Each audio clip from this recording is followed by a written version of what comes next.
बहुत अच्छा लगता है जब लोग हमें उत्तराखंडी भारतीय के नाम से जानते हैं और हमारा बहुत रिच कल्चर, बहुत ज़्यादा रिच हेरिटेज है। कि आप देख रहे हैं पुनः गांव की ओर, जो न दिखाए कोई और उसे दिखाएगा सबसे पहले पुनः गांव की ओर। तो आज वही मेरे साथ हुआ, तो चलिए हम बिटिया से बात करेंगे। सबसे पहले तो मैं आपको थैंक यू बोलूँगी, धन्यवाद कि आप सबको मेरा स्पीच इतना पसंद आया, कि आप लोग उसको इतना प्यार दे रहे हैं।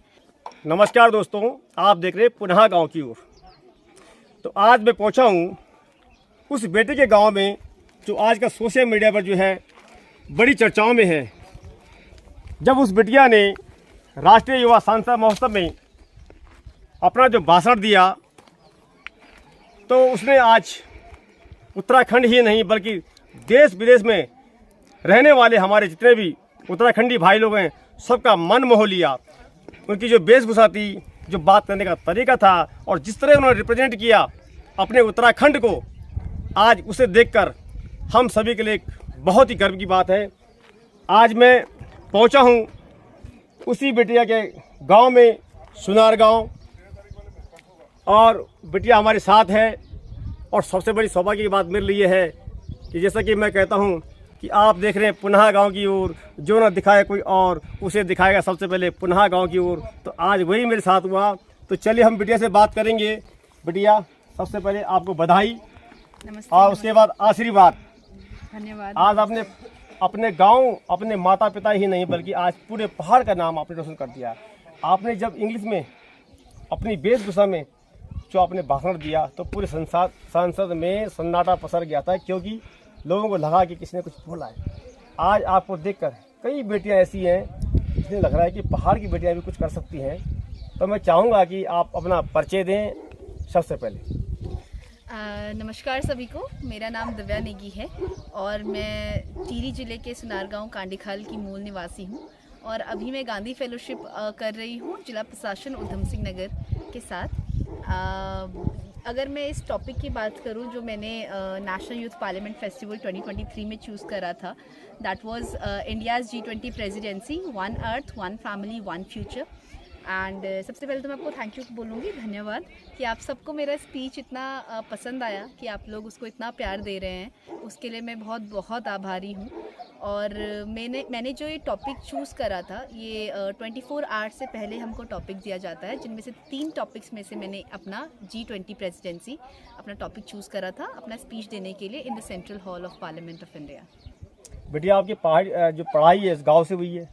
हाँ जी, मैंने अपना बचपन में यहीं पर पैदा हुई हूँ। मैंने अपना बचपन यहीं पर ही बिताया है और मेरी 8वीं तक की जो पढ़ाई है वो यहाँ पर एक छोटा सा स्कूल है, green hill public school Kandikhal, वहाँ पर मैंने पूरी करी है।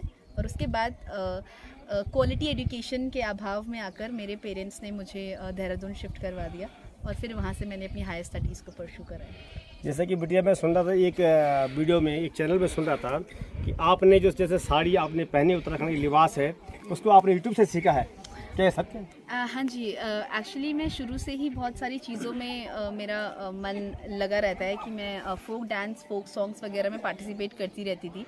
तो उससे पहले मैंने जितनी बार भी वो साड़ी पहनी है तो वो किसी ने लगाई थी, मुझे नहीं आता था वो साड़ी कैसे लगाना है। बट जब ये मेरे माइंड में थॉट आया कि मैं अपना वेशभूषा पहनकर अपना स्पीच दूंगी, तो उसके बाद मैंने यूट्यूब में एक चैनल देखा और जिसके थ्रू मैंने वो साड़ी लगाने सीखा 2 दिन में।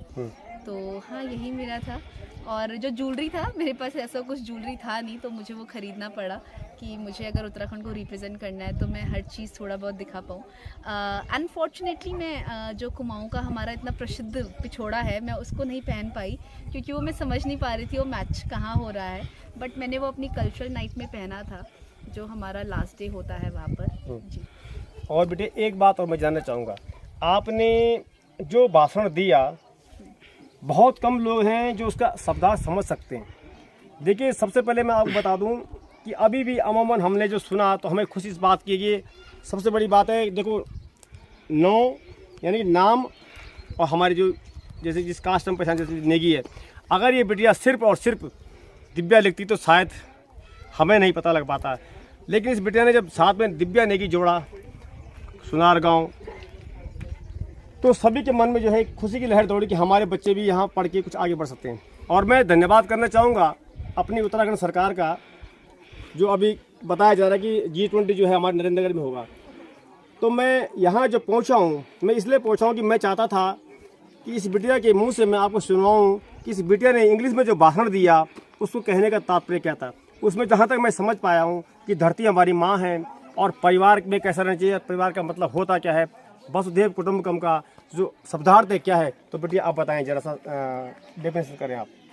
तो मैंने अपना टॉपिक, जो मेरा टॉपिक था एग्जैक्टली वो था India's G20 presidency, one earth one family one future. मतलब एक धरती, एक परिवार और एक भविष्य। उसमें इंडिया का जो G20 प्रेसिडेंसी है उसमें हम किस तरीके से, जो भारत की हमेशा से संस्कृति रही है कि हम पूरी दुनिया को अपना एक परिवार मानते हैं, उसको हम कैसे संसार को बताएं, उसको कैसे प्रीच करें।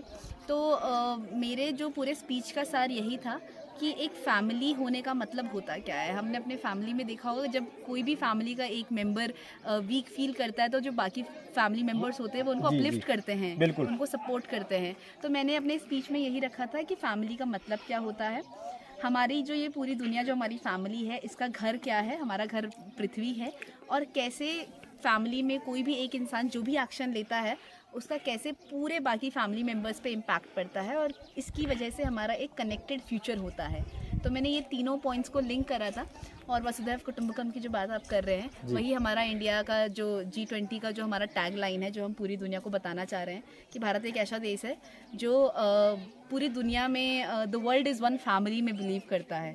जी, थैंक यू। अच्छा, एक बात और मैं जानना चाहूँगा, आपने आर्ट की पढ़ाई यहाँ से करी। हाँ जी। यहाँ की जो स्कूलिंग व्यवस्था है लगभग मैं देख रहा हूँ कि काफ़ी पुअर है, क्योंकि जो विद्यालय हमारे जर्जर हालत के अंदर है। अगर यहाँ पे अच्छे से विद्यालय होते या अच्छी पढ़ाई शिक्षा होती तो क्या आप यहीं अपनी पढ़ाई करती या फिर भी देहरादून जाना चाहती हैं? देखिए, मैंने आपको अभी थोड़ी देर पहले कहा था कि मेरे पेरेंट्स को लगा कि यहाँ पर क्वालिटी एजुकेशन का अभाव है, तो उन्हें लगा कि मैं एकेडमिकली थोड़ी अच्छी हूँ, तो उन्होंने इसलिए मुझे शिफ्ट कर दिया। बट मुझे सच में लगता है कि thankfully and I am blessed कि मेरी फैमिली के पास वो रिसोर्सेज थे कि वो मुझे देहरादून पढ़ाने के लिए काबिल थे। बट ऐसी बहुत सारी फैमिलीज़ हैं हमारे पहाड़ों में जिनके पास वो रिसोर्सेज नहीं होते, जिनके पास वो अपॉर्चुनिटीज़ नहीं होती। तो वो जो ये क्वालिटी एजुकेशन का जो यहाँ पर लैक है, जो यहाँ पर अनअवेलेबिलिटी है, उसकी वजह से वो सफ़र करते हैं। तो वो तो है, बट अगर यहाँ पर डेफिनेटली अगर कोई ऐसा हमारा सरकारी स्कूल या फिर ऐसा कोई प्राइवेट स्कूल होता जहाँ पर ऐसे कुछ रिसोर्सेज होते जिसकी वजह से जो हमारे यहाँ के जो यंग माइंड्स हैं वो सफ़र ना करें, तो डेफिनेटली हमें शायद यहाँ से जाने की ज़रूरत नहीं पड़ती, क्योंकि आज भी हम हर 6 महीने, हर 4-5 महीने में आते जाते रहते हैं गाँव में। और जैसे आज आप आए हैं तो यहाँ पर हमारा एक फैमिली फंक्शन चल रहा है जिसे हम पूरे उत्तराखंडी रीति रिवाज से मनाते हैं। तो मेरे फादर खुद भी बहुत ज़्यादा कनेक्टेड हैं और वो हमें ये बार बार ही बताते रहते हैं कि कैसे हमें अपनी रूट्स की तरफ उनसे वापस आना है, उनको रिवाइव करना है, उनको रिजुविनेट करना है। मतलब कहीं ना कहीं आपकी घर में चर्चा होती है कि गाँव को ना छोड़ा जाए, गाँव हमारी जड़ है। जी, मुझे लगता है वो हमारे अंदर मेरे फादर से आया है। मेरे सबसे बड़े भाई हैं जो बहुत सारी गढ़वाली कविताएं लिखते हैं और उनकी बुक्स भी पब्लिश हुई हैं। उनका उत्तराखंडी चैनल है, जंगली channel Uttarakhand and world wide. तो मतलब मेरी फैमिली में आई थिंक वो वहाँ से मुझ में आया है। इट्स नॉट समथिंग कि कहीं अलग से मेरे अंदर आ गया। मेरे पेरेंट्स, मेरी फैमिली, वो सब इसके लिए अच्छा, एक बात और मैं जानना चाह रहा था, आप जब मैं देख रहा था अभी, आप जब गढ़वाली ढोल बज रहा था, आप नाच भी रही थी, आप गा भी रही थी, आप गढ़वाली बहुत अच्छे से बोलती भी हैं। तो साथ में मैं गढ़वाली में भी एक अलग से वीडियो बनाऊंगा कि ये बिटिया किस हद तक गढ़वाली बोलती है और क्यों बोलती है। पर मैं ये जानना चाहता हूँ आज ऐसा क्या कारण है कि बहुत से लोग जो है अपने गढ़वाली जो भाषा, हमारी बोली भाषा है, उसे बोलते नहीं हैं। कुछ लोग शर्माते हैं, किसी को आती नहीं है, कहीं उपयोगिता भी नहीं है। इस पर क्या कहना चाहेंगे आप अपनी तरफ से? आप एक तो मुझे ये लगता है कि जो हमारी गढ़वाली कुमाऊनी भाषाएं हैं, इनको सिर्फ बोली का हमें दर्जा दिया गया है, जो दुखद की बात है कि इतना रिच कल्चर होने के बाद, जैसे जो मुझे मेरी मम्मी से सुनने में मिलता है कि हमारी गढ़वाली या कुमाऊनी भाषाओं में स्मेल, जो हम सुगंध बोलते हैं, वो अलग अलग प्रकार की होती है और शायद हिंदी में सिर्फ सुगंध और दुर्गंध तक ही रहता है। बट मुझे सब कुछ तो नहीं पता, बट कुछ कुछ होता है। तो वो बहुत सारे शब्द है हर एक प्रकार की उसके लिए, जैसे फुकाण, बहुत सारे हैं। मतलब फुकाण मतलब जो जली हुई चीज़ होती है, उस स्मेल को फुकाण कहते हैं। तो बहुत रिच वोकैबुलरी है हमारा। बट लोगों के अंदर शायद इसलिए है क्योंकि हमारे यहाँ पर हिंदी और अंग्रेज़ी को वो नेशनल लैंग्वेज का दर्जा दिया गया है और ज़्यादातर जगह पे वही एक्सेप्टेबल है। बट मुझे ऐसे लगता है कि हमें अपनी बोली, भाषा। अपनी संस्कृति, अपनी भाषा को जीवित रखना चाहिए, कोशिश करनी चाहिए। थोड़ा बहुत भी आता है तो शर्माए नहीं, बोले, गर्व से बोले, क्योंकि यही हमारी जड़ें हैं और इन्हीं से हम कनेक्टेड हैं और इन्हीं की वजह से हम जो भी हैं। साथियों, सबसे बड़ी बात यह है कि बाणी और पानी हमें खींच ले आता है इधर को। इस बिटिया का जो भाव था, हम जब उसको देख रहे थे तो बहुत अच्छा लगा और इसी के लिए मैं आज तहत इस गांव में आया हूं।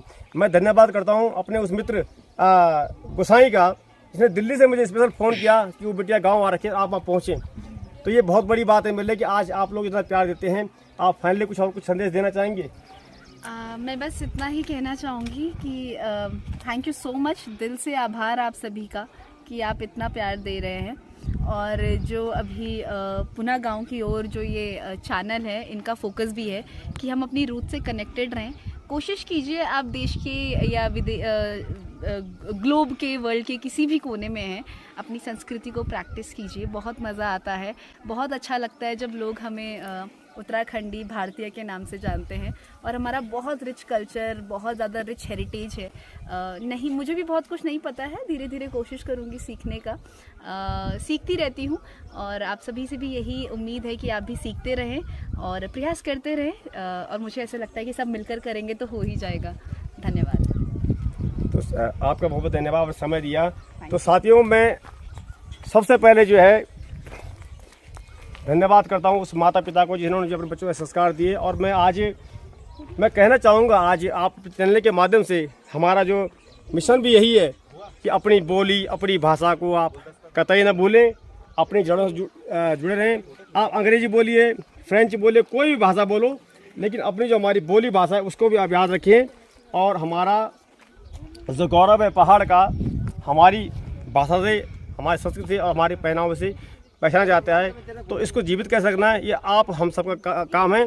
आज सोशल मीडिया के माध्यम से जो संस्कृति हमारी धीरे धीरे लुप्त हो गई थी, जो हमारा रिवाज था, रीति रिवाज थी, वो सब अब धीरे धीरे अब पुनर्जीवित होने लगी हैं। तो आप सभी का धन्यवाद। जय हिंद, जय भारत, जय देवभूमि उत्तराखंड।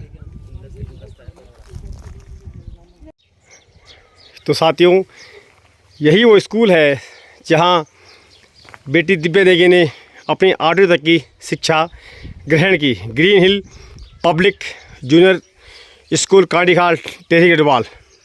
अभी जो है स्कूल की छुट्टी हो चुकी है, नहीं तो मैं कोशिश करता कि यहाँ पे कोई हमारे अध्यापकगण, बच्चों से मैं आपसे मिलाने का प्रयास करता, कुछ 2-4 बातें करता। और तो चलिए साथियों, हमारे जो विद्यालय हैं भले ही दूर से लगते हैं, जैसे जीर्ण शीर्ण हालत में हैं, लेकिन कहीं ना कहीं जो हमारा जो शिक्षक स्तर है हमें इनके माध्यम से मिलता है और जो मिला है वो एक उच्च स्तरीय है। और मैं चाहूँगा, सरकारों से निवेदन करूँगा कि हमारे इन विद्यालयों को जो है, इन भवनों को दुरुस्त किया जाए, सुविधाएं यहाँ पर दी जाए, ताकि लोग अपने इन्हीं विद्यालयों में पढ़ें लिखें और यहाँ से पलायन न करें। और आज यह बहुत ज़रूरी हो गया है कि कैसे जनता को गांव में रोकें और कैसे पलायन रुकेगा। तो पलायन रोकने का एक ही जो तरीका है, शिक्षा, स्वास्थ्य और सड़कें, इनको आज बेहतर करना बहुत ज़रूरी है।